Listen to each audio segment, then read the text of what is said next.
Mars media நேயர்களுக்கும் அன்பர்களுக்கும் இந்த நாள் இனிய நாளாக அமைய எல்லாம் வல்ல இறைவனை பிரார்த்திக்கின்றோம். இந்த சேனல் உங்களுக்கு பிடிச்சிருந்தா மறக்காம சப்ஸ்கிரைப் பண்ணுங்க, ஷேர் பண்ணுங்க, லைக் பண்ணுங்க, கமெண்ட் பண்ணுங்க. எனதருமை மிதுனராசி நேயர்களே, இந்த பதிவுல நம்ம என்ன பார்க்க போறோம் அப்படின்னா 2024ஆம் ஆண்டு ஜூலை மாத ராசி பலன். இந்த ஜூலை மாசம் எப்படிப்பட்ட மாதம், எந்தெந்த கிரகங்கள் அற்புதமா வேலை செய்ய போறது, எந்தெந்த கிரகங்கள் மூலமா நீங்க கவனமா இருக்கணும், பரிகாரமா என்ன பண்ணினா ரொம்ப விசேஷம், இதை பத்தி நம்ம தெளிவா பார்க்க போறோம்.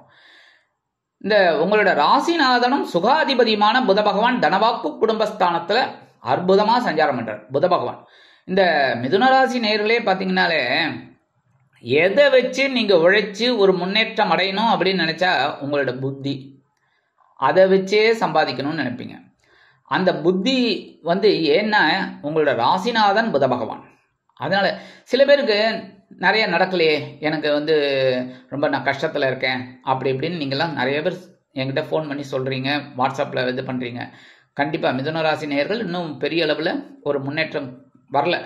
ஏன் அப்படின்னா நீங்கள் கொஞ்சம் பொறுமையாக இருக்கணும் எல்லா விஷயத்துலையும். ஏன்னா உங்களோட அறிவு அதிகம். எப்பவுமே பார்த்தீங்கன்னா மிதுனம், கன்னி, தனுசு, மீனம் இந்த 4 ராசிகளும் இந்த மூலையில் இருக்கு பாருங்க, கட்டத்தில் மூலையில் பார்த்தீங்கன்னா தெரியும். இந்த 4 ராசிகளுக்கும் பார்த்தீங்கன்னா களத்திரம் அப்படிங்கும்போது இந்த மிதுன ராசிக்கு தனுசு, அதே மாதிரி கன்னிக்கு மீனம். சரி, இந்த பக்கம் வந்தீங்கன்னா தனுசுக்கு மிதுனம், மீனத்துக்கு கன்னி. என்னன்னா புதன் அறிவு அறிவு அறிவு அதை வச்சு விருத்தி அடையணும் அப்படின்னு நினைக்கிறது ஒரு கேரக்டர். அதே சமயம் குரு எப்படி எல்லாமே தெரிந்தவர். எப்படி குரு மகான், எல்லாமே தெரிஞ்சாதான் குருவாக முடியும். எல்லாரும் குருவாயிட முடியுமா? பேர் வேணா போட்டுக்கலாம். ஆக குரு பகவான் அதை விட வசதி. அதனால தான் இவங்களுக்கு களத்திரம் பார்த்தீங்கன்னா ஓரளவுக்கு அப்படியே இதாக இருக்கும். அந்த வகையில் இந்த புத பகவான் உங்களுக்கு தனவாக்கு குடும்பஸ்தானத்தில் இருக்கிறதுனால தனவரவு உங்களுக்கு ஓரளவுக்கு வரும். சில பேருக்கு பொன் பொருள், ஆடை, ஆபரண சேர்க்கை அதெல்லாம் உண்டாகும். மனசுல ஒரு சந்தோஷம் இருக்கும். கணவன் மனை ஒற்றுமை பரவாயில்லை. கொடுத்த வாக்குறுதிகளை காப்பாற்றி மகிழ்வீர்கள்.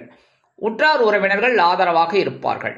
வெளியூர் அல்லது வெளிநாட்டு பயணங்களின் மூலம் சில நன்மைகளை நீங்கள் எதிர்பார்க்கலாம். 27/2024 முதல் இந்த புத பகவான் உங்க ராசிநாதன் வக்ரம் அடைகிறார். ராசிநாதன் வக்ரம் அடையும் போது நீங்க ஜாக்கிரதையா இருக்கணும். எல்லா விஷயத்திலையும் நான் முன்னாடி சொன்னது எல்லாத்துலயும் ஜாக்கிரதையா இருக்கணும். குடும்பத்துல பிரச்சனைகள் வரலாம், கவனமா இருக்கணும். பேசுகிற வார்த்தையில் கவனமாக இருக்கணும். எனக்கு தான் தெரியும் அப்படின்லாம் பேசக்கூடாது. அதே மாதிரி குடும்ப உறுப்பினர்களை அனுசரித்து நடந்துக்கங்க. எடுக்கிற காரியங்கள்லையும் கொஞ்சம் சிரத்தை எடுத்துக்கிறது நல்லது. தொழில், வியாபாரம், உத்தியோகம் எல்லாத்துலேயுமே கொஞ்சம் கான்சன்ட்ரேஷன் அப்படியே இது பண்ணி கொண்டு வரது நல்லது. ஏன்னா சில நேரங்களில் அந்த புத்தி மாறலாம். அதனால கவனமாக இருக்கணும். சரியா? 5-12 கூடிய அதிபதி சுக்கிரபகவான் ஜென்மராசியில் இருக்கார். அடி தூள் கலப்புங்க, சந்தோஷம். எந்த பிரச்சனை வந்தாலும் சமாளிப்பீங்க. அதே மாதிரி குழந்தைகளை ஆதரவாக இருப்பார். குழந்தைகளின் மூலம் மனமகிழ்ச்சி தரும் சம்பவம் இல்லத்தில் நடைபெறும். அதே மாதிரி திடீர்னு குழந்தைகளின் மூலம் சில செலவுகளை நீங்கள் எதிர்பார்க்கலாம். 7/7/2024 இந்த சுக்கிரபகவான் எங்க வரப்போறான்னு பார்த்தீங்கன்னா தனவாக்கு குடும்பஸ்தானமாக 2ஆம் இடத்துக்கு வந்துடுறார். 2ஆம் இடத்துக்கு வந்துட்டாலே உங்களுக்கு நல்லதுதான். ஏன்னா தனவரவு இப்ப தாராளமாக கிடைக்கும். உத்தியோகத்தில் இந்த பழைய அரியர்ஸு, அது இது இன்சென்டிவ் அதெல்லாம் வரத்துக்கு வாய்ப்பு இருக்கு. அதேமாதிரி சில பேருக்கு பதவி உயர்வு, சம்பள உயர்வு இதெல்லாம் கிடைக்கிறதுக்கு வாய்ப்பு இருக்கு. மற்றபடி கொடுத்த வாக்குறுதிகளை அருமையாக காப்பாற்றி மகிழ்வீர்கள். குடும்பத்திற்கு தேவையான சில அத்தியாவசிய பொருட்கள் அந்த மாதிரி இருக்கிறது, விலை உயர்ந்த பொருட்கள் இதெல்லாம் வாங்கக்கூடிய ஒரு வாய்ப்புகள் உண்டாகும். இந்த நேரத்தில் குழந்தைகளின் மூலம் சில செலவுகள் சேரும். 6-11 கூடிய அதிபதி செவ்வாய், பகைருண ரோகாதிபதி, லாபாதிபதி. செவ்வாய் எங்க இருக்காருன்னா அற்புதமா லாபஸ்தானத்துல இருக்கார். மாத ஆரம்பத்துல லாபம், லாபாதிபதி லாபஸ்தானத்திலே ஆட்சி அமைச்சு உட்கார்ந்து இருக்காருன்னா இதை விட வேற என்ன? எல்லாத்தையும் தவிடு பொடி ஆக்கி அப்படியே தூள் கிளப்பிட்டு போயிட்டே இருப்பீங்க. எடுக்கிற காரியங்கள்ல, உத்தியோகத்துல சரி, தொழில் வியாபாரத்துல சரி, குடும்பத்திலையும் சரி, அழகா ஒரு ஸ்கெட்ச் போடுவீங்க. அப்படியே இந்த எக்ஸல் ஷீட் போட்டு கிளீனா ஒர்க் அவுட் பண்ணுவீங்க பாருங்க, பிரமாதம். அதே மாதிரி மனசுல தைரியம் இருக்கும். கடன் சுமை குறையும். எடுக்கிற காரியங்கள் அற்புதமாக நிறைவேறும். உடல் ஆரோக்கியம் சிறப்படையும். தொழில் வியாபாரம் லாபகரமாக செல்லும். சீருடை பணியாளர்களாகிய காவல், இராணுவம், தீயணைப்புத்துறை, மருத்துவத்துறையில் வேலை பார்க்கும் அன்பர்களுக்கு எதிர்பார்க்கும் இடமாற்றம், பதவி மாற்றம், பதவி உயர்வு, சம்பள உயர்வு அருமையாக மிக மிக அருமையாக வந்து சேரும். அடுத்தபடியாக 11/7/2024 இந்த செவ்வாய் பகவான் எங்க வரப்போறான்னு பார்த்தீங்கன்னா விரயஸ்தானமாகிய 12ஆம் இடத்துக்கு வந்துடுறார். 12ஆம் இடம் செலவுகள் தான் வைக்கும். அது எந்த மாதிரி செலவாகவும் இருக்கும். சுபகாரிய செலவுகள், இல்லைன்னா குழந்தைகளோட கல்வி செலவுகள், இல்லைன்னா சில பேருக்கு இந்த வயசாகிடுது அப்படின்னா மருத்துவ செலவுகள், சில பேருக்கு பார்த்திங்கன்னா திடீர்னு ஏதாவது ஒரு உத்தியோகம் விஷயமா இல்லை தொழில் வியாபாரம் விஷயமா வெளியூர் போகணும், அந்த செலவு கூட வரும். அந்த மாதிரி விரயஸ்தானத்தில் இருந்துட்டு குருமங்கள யோகம் உங்களுக்கு கிடைக்கிறது. ஏன் அப்படின்னா அங்கே குரு பகவானும் இருக்கிறதுனால, குருமங்கள யோகம் இருக்கிறதுனால எல்லாத்தையும் அற்புதமாக சமாளிப்பீங்க. சில நேரங்களில் புதுசாக உத்தியோகத்துக்கு மாறலாமாங்கிற ஒரு எண்ணமும் சில பேருக்கு உண்டாகும். சில பேருக்கு இடமாற்றம் அருமையாக கிடைக்கும்.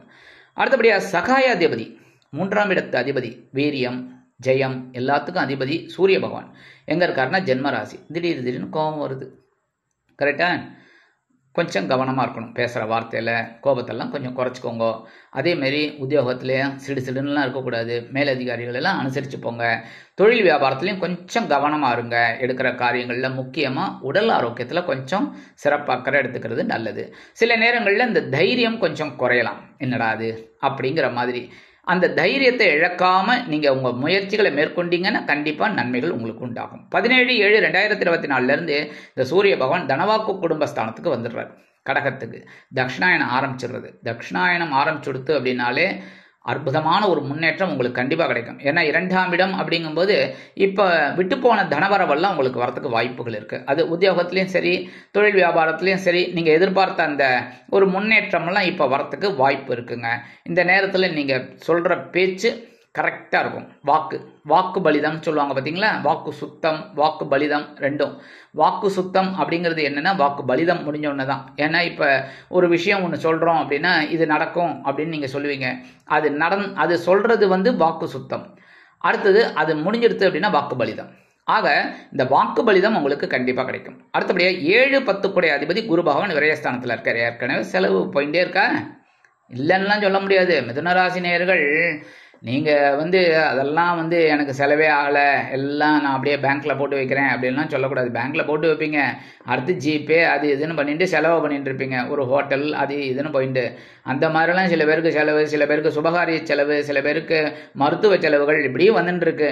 சில பேருக்கு பார்த்தீங்கன்னா வாழ்க்கை துணைக்காக சில செலவுகளை செஞ்சுட்டு இருக்கீங்க. அதேமாதிரி சில பேர் தொழில் வியாபாரத்தை அபிவிருத்தி பண்ணணும், இல்லைன்னா வேற இடத்துக்கு கொண்டு போகலாம் அப்படிங்கிற ஒருக்காகவே செலவு பண்ணுவீங்க. இந்த மாதிரிலாம் பண்ணிட்டு இருக்கீங்க. ஆனாலும் குருவோட பார்வைங்கும் போது சுகஸ்தானமாக 4ஆம் இடத்துல விழுறதுனால ஓரளவுக்கு சொத்தும் வாங்கிட்டு இருப்பீங்க. அது மூலமாக கூட செலவு இருக்கும். அடுத்தபடியாக 7ஆம் பார்வை உங்கள் பகைருண ரோகஸ்தானத்தை பார்க்கறதுனால தைரியம் அதிகமாகவே இருக்கும். ஒவ்வொரு பிரச்சனைகளையும் எப்படிடா சமாளிக்கலாம், சூப்பராக சமாளிக்கலாம் போ அப்படின்னு போயிட்டு இருப்பீங்க. அடுத்தபடியாக 9ஆம் பார்வையாக உங்களோட அஷ்டம ராசியை பார்க்கறதுனால உடல் ஆரோக்கியம் அப்படி இப்படி இருந்தால் கூட ஒரு முன்னேற்றம் இருக்கும். பெரிய அளவில் உங்களுக்கு பாதகம் இருக்காது. அதே மாதிரி 8-9 கூடிய அதிபதி சனீஸ்வர பகவான் பாக்கியஸ்தானத்தில் இருக்கார். 9ஆம் இடம். ஆனால் வக்ரகதியில் இருக்கார். வக்ரம் அப்படின்னாலே பின்னோக்கி நகர்றது. இந்த வக்ர சனியை பற்றி நம்ம போட்டிருக்கோம், நம்மளோட இதில் பார்த்துக்கலாம். அந்த மாதிரி ஆயுள் ஸ்தானாதிபதி பாக்கியாதிபதி வக்ரகதியில் இருக்கும்போது உடல் ஆரோக்கியத்தில் கொஞ்சம் கவனமாக இருக்கணும். அதேமாரி பேசுகிற வார்த்தை, தந்தையாரோட உடல் ஆரோக்கியத்தில் கவனமாக இருக்கணும். ஏன்னா தந்தையாருக்கு மருத்துவ செலவுகள் இருந்ததுன்னா அதெல்லாம் கரெக்டாக மீட் அவுட் பண்ணுறது நல்லதுங்க. சில பேருக்கு பார்த்தீங்கன்னா பூர்வீக சொத்துக்கள் கொஞ்சம் காலதாமதம் ஆகலாம் வரத்துக்கு. இந்த வாய்தா இந்த மாதிரிலாம் போயிட்டு இருக்கும். வக்கீல் செலவு இந்த மாதிரிலாம் போயிட்டு இருக்கும். கவலைப்பட வேண்டாம். மற்றபடி இந்த சாயா கிரகங்களான ராகு பகவான் ஜீவனஸ்தானமாகிய 10ஆம் இடத்துல இருக்கார். பரபரப்பாக இருக்கீங்க. உத்தியோகத்தில் சரி, தொழில் வியாபாரத்துலையும் சரி ரொம்ப பரபரப்பாக இருக்கீங்க, சுறுசுறுப்பாக இருக்கீங்க. காலையில் எழுந்தோடனே கடன்னு ஓடுறீங்க வரீங்க. ஆனால் அதுக்கு உண்டான ஒரு முன்னேற்றம் இருக்கா அப்படின்னு பார்த்தீங்கன்னா பரவாயில்லை. கரெக்டா, பரவாயில்லை. ஒன்றும் பெரிய அளவில் பாதகங்கள் இல்லை. ஓரளவுக்கு பரபரப்பாக இருக்கீங்க. அதே சமயம் இந்த 10ஆம் இடத்துல இருக்கிறதுனால இந்த வெளியூர் அல்லது வெளிநாட்டு பயணங்களின் மூலம் சில நன்மைகளை நீங்கள் எதிர்பார்க்கலாம். பிரம்மாண்டமாக யோசிப்பீங்க ஒவ்வொன்றும். வெளியூர் இல்லைன்னா வெளிநாடு போய் படிக்கணும், உத்தியோகம் பார்க்கணும்னு நினைக்கிற குழந்தைகளுக்கெல்லாம் ஒரு நல்ல ஒரு முன்னேற்றம் கிடைக்கும். ஆனால் கொஞ்சம் கவனமாக எல்லா விஷயத்துலையும் ஈடுபடணும். மற்றபடி மற்ற சாயா கிரகமான கேது பகவான் சுகஸ்தானமாகிய 4ஆம் இடத்துல இருக்கார். உடல் ஆரோக்கியத்தில் கவனமாக இருக்கணும். இருந்தாலும் இந்த கேதுவை குரு பகவான் தனது 5ஆம் பார்வையாக பார்த்துன்னு இருக்கிறதுனால ஓரளவுக்கு எல்லாத்தையும் சமாளிப்பீங்க. உற்றார் உறவினர்கள் அவங்களையும் சமாளிப்பீங்க. ஆனால் அவங்க மூலமாக சில நன்மைகள் நீங்கள் உங்களுக்கு எதிர்பார்க்கலாம். அதே மாதிரி வெளியூர் அல்லது வெளிநாட்டு பயணங்கள் போது கொஞ்சம் கவனமாக இருக்கணும். அதாவது கரெக்டாக திட்டமிட்டு செயல்படுத்துவது நல்லது. சில நேரங்களில் உடல் ஆரோக்கியத்தில் கொஞ்சம் கவனமாக இருக்கிறது ரொம்ப ரொம்ப விசேஷம். சரி, அதுக்கு என்ன பண்ணணும் அப்படின்னா நீங்கள் என்ன பண்ணணும், உணவு கட்டுப்பாடு எடுத்துக்கிறது நல்லது. ஆன்மீக விஷயங்களில் நாட்டம் கொண்டீங்க அப்படின்னா ரொம்ப நல்லது.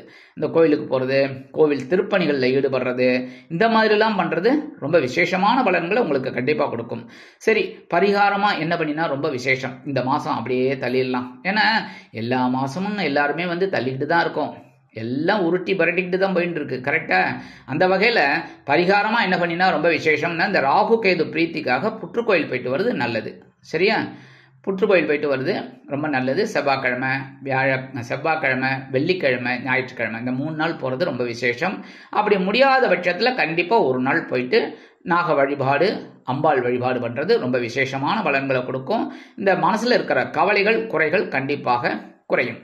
அடுத்தபடியாக பெருமாள் கோயிலுக்கு போயிட்டு வாங்க. கண்டிப்பாக பெருமாள் கோயில் போயிட்டு பெருமாளையும் தாயாரையும் ஆஞ்சநேய சுவாமியும் கருடாழ்வாரையும், சின்ன திருவடி பெரிய திருவடி, அதேமாரி ஆண்டாள்லாம் அந்த திருப்பாவையெல்லாம் படித்து பார்த்தீங்கன்னு வச்சுக்கோங்க, நமக்கு தலை சுத்தம். ஏன்னா அந்த அளவுக்கு தமிழ் ரொம்ப அற்புதமான ஒரு நடையில் இருக்கும். அந்த வகையில் பெருமாள் கோயிலுக்கு போயிட்டு பெருமாள், தாயார், ஆஞ்சநேய சுவாமி, கருடாழ்வார், ஆண்டாள் எல்லாரையும் தரிசனம் பண்ணிட்டு நீங்கள் துளசி மாலை இல்லைன்னா கொஞ்சம் துளசி கொண்டு பெருமாளுக்கும் தாயாருக்கும் கொடுத்து சேவிச்சுட்டு வாங்கோ. அற்புதமான ஒரு முன்னேற்றம் உங்களுக்கு கண்டிப்பாக கிடைக்கும். அடுத்தபடியாக நவ கிரகங்களில் உள்ள குரு பகவானை வியாழக்கிழமைகளில் நெய் தீபம் ஏற்றி வழிபாடு பண்ணுங்கோ. நெய் தீபம் கண்டிப்பாக நெய் தீபம் ஏற்றி வழிபாடு பண்ணுறதுனால இந்த குரு பகவான் விரயஸ்தானமாக 12ஆம் இடத்துல இருந்தாலும் சுப செலவுகளாக கண்டிப்பாக வைப்பார். அனாவசியமான இந்த மருத்துவ செலவுகள் வராது. சரியா? அப்படியே வந்தாலும் கொஞ்சமாக இருக்கும், பெரிய அளவில். ஏன்னா எல்லாருக்கும் மருத்துவ செலவுகள் இல்லைன்னு சொல்லவே முடியாது. எல்லாருக்கும் உண்டு. அத்தனை பேருக்கும் மருத்துவ செலவுகள் இருக்குது. என்ன இருக்கோ இல்லையோ, என்ன மருத்துவ செலவுகள் எல்லாருக்குமே இருக்குது. மருந்து மாத்திரை தான் சாப்பிட்டுன்னு இருக்கு. அந்த வகையில் இந்த குரு பகவானை நீங்கள் வழிபாடு பண்ண விரயம் கண்டிப்பாக கட்டுப்பாட்டுக்குள்ளே வரும். மற்றபடி சுபகாரிய செலவுகளாக இருக்கும். ஆக இந்த சிறு பரிகாரங்களின் மூலம் 2024ஆம் ஆண்டு ஜூலை மாதம் அற்புதமான ஏற்றம் தரும், மாற்றம் தரும், அற்புதமான முன்னேற்றத்தை தரும் மாதமாக உங்களுக்கு அமையும் என்று கூறி விடைபெறுகிறேன். நன்றி, வணக்கம். மீண்டும் ஒரு அருமையான பதிவில் நான் உங்களை மனமகிழ்ச்சியோடு சந்திக்கிறேன். வாழ்த்துக்கள். வாழ்க வளமுடன். இந்த சேனல் உங்களுக்கு பிடிச்சிருந்தா மறக்காம சப்ஸ்கிரைப் பண்ணுங்க, லைக் பண்ணுங்க, ஷேர் பண்ணுங்க.